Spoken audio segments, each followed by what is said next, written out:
Willow Greek என்ற சிறிய நகரத்தில் பிளாக்வுட் மேனர் என்று அழைக்கப்படும் ஒரு பழைய மாளிகை இருந்தது.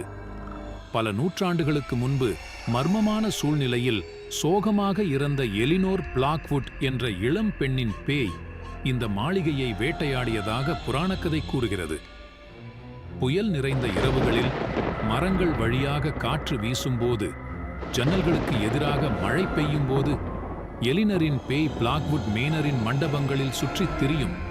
காலத்தின் ஆழத்தில் எதையாவது இழந்ததை தேடும் என்று கூறப்படுகிறது. ஒரு குளிர் இலையுதிர் மாலை, சாகச இளைஞர்கள் குழு தங்கள் துணிச்சலை சோதிக்க மற்றும் கைவிடப்பட்ட மாளிகையை ஆராய முடிவு செய்தனர். மின் விளக்குகள் மற்றும் பதட்டமான சிரிப்புகளுடன் ஆயுதம் ஏந்திய அவர்கள் தங்களுக்கு காத்திருக்கும் பயங்கரங்களை மறந்து பிளாக்வுட் மேனரின் இருளுக்குள் நுழைந்தனர். அவர்கள் தூசி நிறைந்த தாழ்வாரங்கள் வழியாக தவழ்ந்து கிரீச்சிடும் படிக்கட்டுகளில் ஏறும்போது விசித்திரமான சத்தம் அவர்களைச் சுற்றி எதிரொலித்தது. அவர்களின் முதுகெலும்புகளை நடுங்கச் செய்தது. மங்கலான வெளிச்சத்தில் நிழல்கள் நடனமாடின. காற்று அழுகிய வாசனையுடன் கனமாக வளர்ந்தது.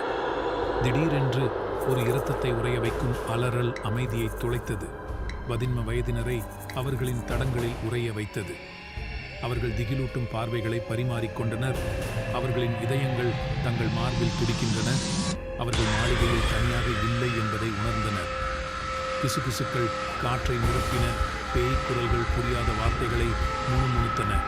மேலும் வெப்பநிலை சரிந்து இரவில் உறைபனி சுவாசத்தின் மேகங்களை அனுப்பியது. அவர்கள் பிரம்மாண்ட பால் ரூமை அடைந்த போது இளம் வயதினர் தங்களைச் சுற்றிலும் சுழலும் நிழல்களால் சூழப்பட்டதைக் கண்டனர். எலினரின் பேய் தோற்றத்துடன் ஒரு பயங்கரமான நடனத்தில் சிக்கிக் கொண்டனர். அவர்கள் எடுத்து வைக்கும் ஒவ்வொரு அடியிலும் அறை வளைந்து மாறுவது போல் தோன்றியது. யதார்த்தத்தை பயங்கரமான காட்சியாக மாற்றியது. இறுதி துணிச்சலுடன் எலினரை பிளாக்வுட் மேனருடன் இணைத்த சாபத்தை முறியடித்து அவர்கள் நேர்மறை ஆற்றலின் சக்தி வாய்ந்த வெடிப்பை கட்டவிழ்த்து விட்டனர்.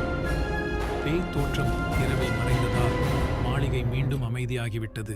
அதன் இருண்ட ரகசியங்கள் காலப்போக்கில் புதைந்தன. ஆனால் பிளாக்வுட் மேனரின் புராணக்கதை வாழ்ந்து வந்தது. வில்லோ கிரீக்கின் நகர மக்களிடையே ஒரு எச்சரிக்கை கதை கிசுகிசுத்தது. இது பழைய மாளிகையின் மண்டபங்களின் நிழல்களில் பதுங்கியிருக்கும் ஆபத்துகளை நினைவூட்டுகிறது.